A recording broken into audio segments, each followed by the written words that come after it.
నమస్తే, మీరు చూస్తుంది యువతరంగం. ఇది సమాజ అంతరంగం. నేను మీ సిద్ధుగా. ప్రతీకారం అనేది ఎంత ఆవేశంతో ఉంటే ఫలితం కూడా అంత చెడుగా ఏర్పడేటువంటి ప్రమాదం ఉంది. ఒక వ్యక్తి ఇంకో వ్యక్తికి నచ్చాలనే రూల్ లేదు. ఒక వ్యక్తి ఇంకో వ్యక్తిని విమర్శించినప్పుడు వెంటనే స్పందించాల్సినటువంటి అవసరం కూడా లేదు. ఒక వ్యక్తి ఆ వ్యక్తి యొక్క విమర్శలను తిప్పికొట్టాలంటే వెంటనే స్పందిస్తే అతనిపైన దాడికి తిరిగే అవకాశం ఉంది, లేదంటే అతనిపైన చేసేటువంటి చర్యలతో దుష్ఫలితాలను అనుభవించేటువంటి అవకాశం ఉంది. కానీ ఒక వ్యక్తి తనను విమర్శించేటువంటి వ్యక్తి యొక్క విమర్శలను తిప్పికొట్టాలంటే ఆ వ్యక్తి ఆ రోజుకు సమాధానం చెప్పొద్దు, కానీ భవిష్యత్తులో ఒక ఉన్నతంగా ఎదిగి ఆ ఉన్నత స్థానంలో ఉండి అతని దగ్గరికే విమర్శించినోడు సాయం కోసం వచ్చేలా ఎదిగి ఆ ప్రతీకారాన్ని తీయగా చూపించాలి. ప్రతీకారం అనేది ఆవేశంతో కాకుండా ప్రతీకారం అనేది తీయగా ఉంటే అప్పుడు ఆ సమాజంలో వ్యక్తికి ఉన్నతమైన గౌరవం పెరుగుతుంది. ఆ వ్యక్తికి యొక్క గౌరవం చాలా సముచితంగా కూడా ఉంటుంది. నిజానికి క్లాసులో ఒక విద్యార్థి చదువుతలేనప్పుడు తోటి విద్యార్థి ఆ విద్యార్థిని అవమానకరంగా వీనికి చదువు రాదు అని అన్నప్పుడు ఆ విద్యార్థి పక్క విద్యార్థితో కొట్లాడొద్దు, పక్క విద్యార్థితో మాటల యుద్ధం కూడా చేయొద్దు.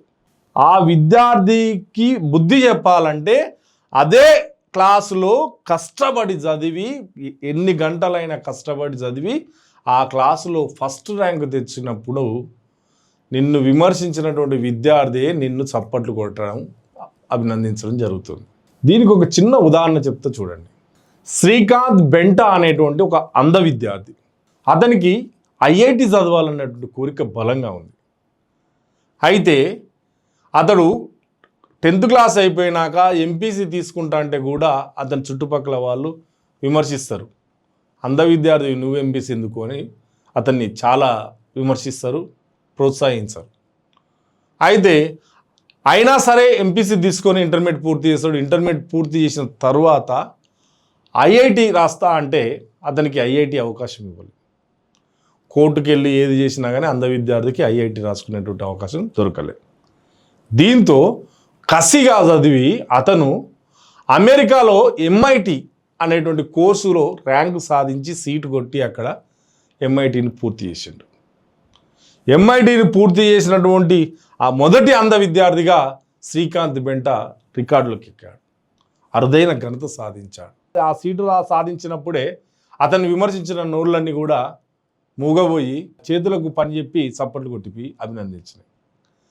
అక్కడి నుంచి MIT సాధించినాక వచ్చి బెంటూస్ అనేటువంటి ఒక ఇండస్ట్రీ స్థాపించి తనలాగే ఉన్న అంగవైకల్యం కలిగినటువంటి లేకపోతే అంధత్వం కలిగినటువంటి విద్యార్థులు ఎవరైతే ఉన్నారో ఆ చదివిన విద్యార్థులకు అక్కడ ఉపాధి కల్పిస్తూ అందరి చేత శభాష్ అనిపించుకుంటూ మన్ననను పొందిండు శ్రీకాంత్ బెంటా.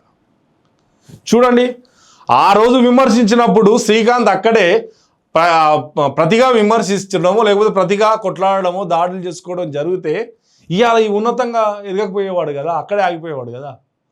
కాబట్టి మనని ఎవరైనా విమర్శించినా, మనం మాట్లాడే తీరును ఎవరైనా విమర్శించినా మనం ఆ రోజు వానికి సమాధానం చెప్పాల్సిన అవసరం లేదు. మనం ఎదుగుతున్న క్రమంలో ఇతరులు మన ఎదుగుదలను ఓర్వలేని వాళ్ళు కూడా విమర్శిస్తారు. లేదంటే మనకు ఉన్నటువంటి ఏదన్నా లోపాన్ని ఎత్తి చూపి ఆ లోపమే పెద్దది, ఇక నువ్వు ఎదగలేవు, నువ్వు వింతే అన్నట్టు కూడా విమర్శిస్తారు. అలాంటి విమర్శకులకు బుద్ధి చెప్పాలంటే మనం వెంటనే స్పందించవద్దు. మనం చేయాల్సిందల్లా ఒకటే, ఉన్నతంగా ఎదిగి ఆ ప్రతీకారం అనేది నీలో కలిగి నువ్వు చాలా కసిగా ఎదగాలన్నటువంటి కసిగా ఎదిగి నువ్వు చూపించాలి. ఒక్కసారి విల్లును ఎక్కిపెట్టండి, ఎంత వెనక్కి లాగితే అంత పదునుగా అంత లక్ష్యాన్ని దూసుకెళ్తుంది ఈ విల్లు. నిన్ను విమర్శించిన వాళ్ళు ఎంతమంది ఉంటే అంతకంటే ఎక్కువగా నువ్వు విజయాన్ని సాధించి పెట్టాలి. ఆ విజయం అవతలి వ్యక్తి నీ దగ్గరికి వచ్చేలా చేస్తుంది. ఆ విజయం అతని పైన ప్రతీకారం అనేది తీయగా మారుతుంది. ఆ తీయగా ప్రతీకారం చూపిస్తే అతడే రేపొద్దున కళ్ళు తెరుస్తాడు. అతడే ఆ రోజు నేను విమర్శించాల్సి కాదు, తప్పుగా మాట్లాడినని చెప్పి నీకు బహిరంగంగా చెప్పకపోయినా లోపల అతడు ఆ బాధను అనుభవించేటువంటి అవకాశం ఉంది. చదువుకున్న ప్రతి వ్యక్తి కూడా ఒక మాట దొర్లేటప్పుడు ఒక్కసారి ఆలోచించాలి, ఈ మాట అనాలా వద్దా.